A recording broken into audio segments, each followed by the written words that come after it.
Today, we'll be talking about accessing and utilizing the Pi Developer Portal. The Pi Developer Portal is home to all developer-related tools that are needed to build on Pi. Registering a project within the Pi Developer Portal gives developers the ability to use the Pi SDK and generate an API key for interacting with Pi APIs.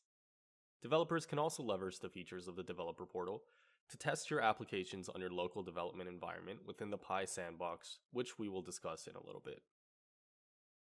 You should already have our Pi browser installed on your device. When entering the Pi browser, the home screen presents a number of tiles which are quick links to tools that the Pi core team has created for participating in the ecosystem. Clicking on the tile with the computer that says develop.pi will bring you into the developer portal. When entering the developer portal for the first time, you'll be presented with the terms and conditions. Once you read through and accept the terms, you'll be brought to the app listing page. You must confirm the email address on your account.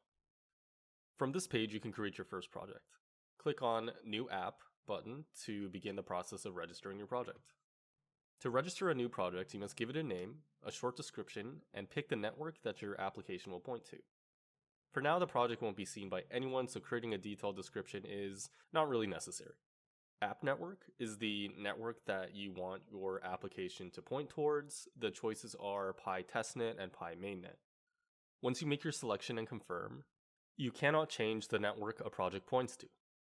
The Pi testnet is for testing and has test Pi, which can be used to simulate transactions. The Pi mainnet is the mainnet blockchain for Pi, and it uses real Pi for transactions.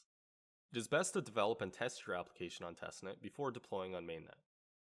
Once your project has been created, you'll be brought to the app dashboard page. On this page, you'll find all of the information that pertains to your application. The app checklist is a step-by-step guide to getting your application prepared for mainnet. App configuration allows you to adjust some of the parameters of the application. API keys is used to generate a new API for interacting with the Pi APIs. My keys returns you to the app listing page. When you enter your app checklist for the first time, you'll find that step 1 has been completed. This is just creating your app. It is important to read through each step and complete the steps in order. Completion of these steps will translate to the completion of the Pi reward for developing an app, which will be described a little later. The second step is to choose your hosting method. At this time, you should choose self-hosting. The hosted by core team option is being developed and will be available in the future. The third step is to create your developer wallet. This wallet will separate your personal Pi wallet from the wallet of the application. On the fourth step, you have the option to pick how you will develop your application.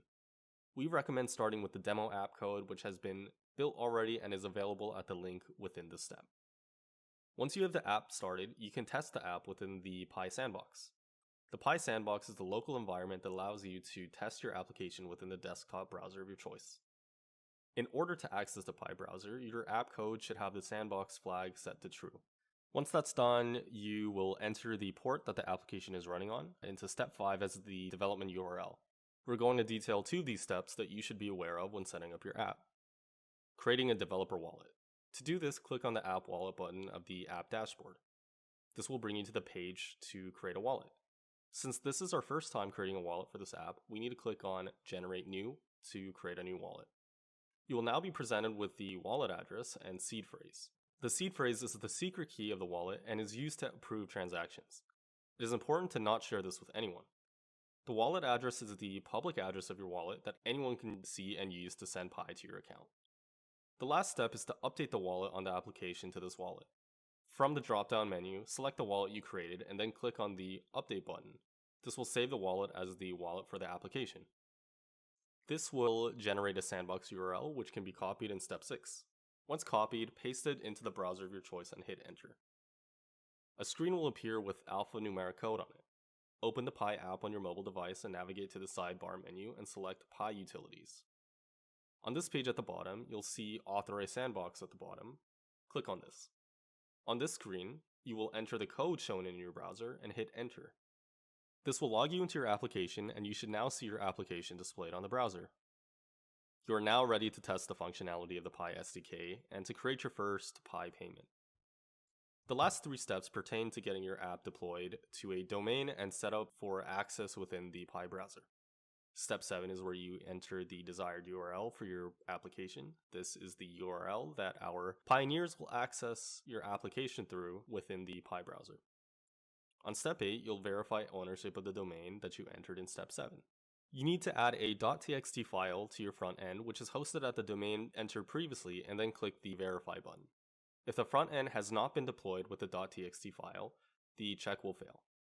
Once verified, the app will now be accessible within the Pi browser, and you can complete the last step by completing a testnet transaction within the Pi browser.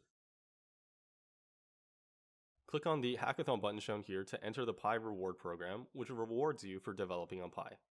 Here, enter the hackathon code supplied in the Resource Center on our Hacker Earth hackathon site, and click Enter. You are now registered to receive Pi as you build. Click the new Reward button to enter the rewards list. This list shows all of the steps to get rewarded during the hackathon. The steps are split into 3 tiers, and each tier has a different reward distributed in Pi. Tier 1 is to create an app checklist steps 1 to 2. Tier 2 is to develop the app checklist steps 3 to 6. And Tier 3 is to deploy the app to production, app checklist steps 7 to 9. In order to receive Pi, you must complete all the steps of the tier and return to this list to claim your reward. You are able to use either an application that you create to complete these steps, or you can clone the Pi demo app and get that set up to complete the steps. Remember to click Claim after completing steps, or you won't get the Pi that will later be sent to your mining balance. Thanks for watching, and we're excited to see what kind of apps you develop.